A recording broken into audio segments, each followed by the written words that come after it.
सुप्रभात बच्चों, मैं आपकी हिंदी की अध्यापिका श्रीमती संगीता। आज बेटा हम हिंदी रीडर भाषा पथ का पाठ 16 जिसका नाम है चंद्रमा पढ़ेंगे। शाम का समय था। मनोहर और मंजू अपनी माँ के साथ घूमने गए।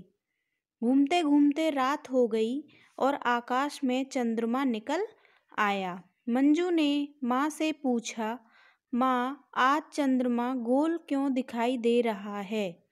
मतलब जो मंजू है माँ, उसने अपनी माँ से पूछा था कि माँ, आज चंद्रमा गोल क्यों दिखाई दे रहा है।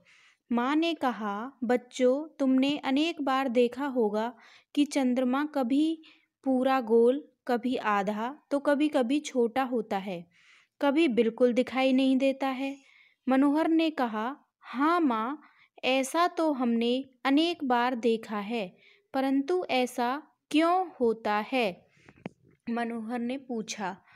तो माँ ने बताया। माँ ने कहा, पृथ्वी अपनी धुरी पर घूमती है। पृथ्वी मतलब धरती, और धुरी का मतलब एक ऐसी रेखा जो आधार होता है बेटा, जिसके चारों ओर कोई वस्तु चक्कर काटती है। ठीक है, तो पृथ्वी अपनी धुरी पर घूमती है और साथ ही वह सूर्य के चारों ओर भी चक्कर लगाती है, परंतु सूर्य एक ही स्थान पर स्थिर है।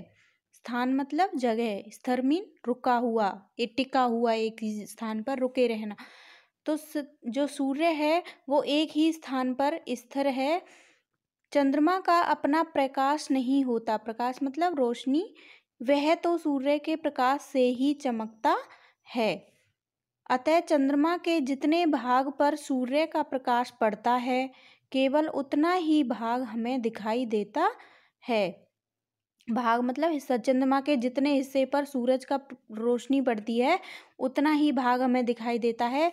उसका शेष भाग, शेष मतलब बचा हुआ, उसका शेष भाग जिस पर सूर्य का प्रकाश नहीं पड़ता, अंधकार में रहता है। अंधकार मतलब अंधेरा, अंधेरे में रहता है। इसलिए चंद्रमा के उस भाग को हम देख नहीं पाते हैं। यही कारण है कि चंद्रमा का आकार मतलब बनावट हमें घटता बढ़ता दिखाई देता है। तो चंद्रमा है वो इसी कारण से घटता और बढ़ता दिखाई देता है कि जितना वो सूर्य के प्रकाश रोशनी की में आ जाता है, उतना ही हिस्सा हमें दिखाई देता है, क्योंकि चंद्रमा का अपना प्रकाश नहीं होता, वह सूर्य के प्रकाश से चमकता है। आगे देखते हैं। माँ ने बताया, चंद्रमा लगभग 27 दिन में पृथ्वी के चारों ओर एक चक्कर पूरा करता है। कितने दिनों में बेटा चक्कर पूरा करता है? 27 दिन में। ठीक है, जिस रात चंद्रमा पूरा दिखाई देता है, उस रात को पूर्णिमा कहते हैं। जिस दिन चंद्रमा बिल्कुल दिखाई नहीं देता है, उस रात को अमावस्या कहते हैं। तो एक रात को चंद्रमा जब पूरा दिखाई देता है गोल, तो पूर्णिमा बोलते हैं उस रात को, और जिस रात को चंद्रमा बिल्कुल दिखाई नहीं देता है, उस रात को अमावस्या कहते हैं। माँ, मुझे मालूम है कि चंद्रमा के प्रकाश को ही चांदनी कहते हैं।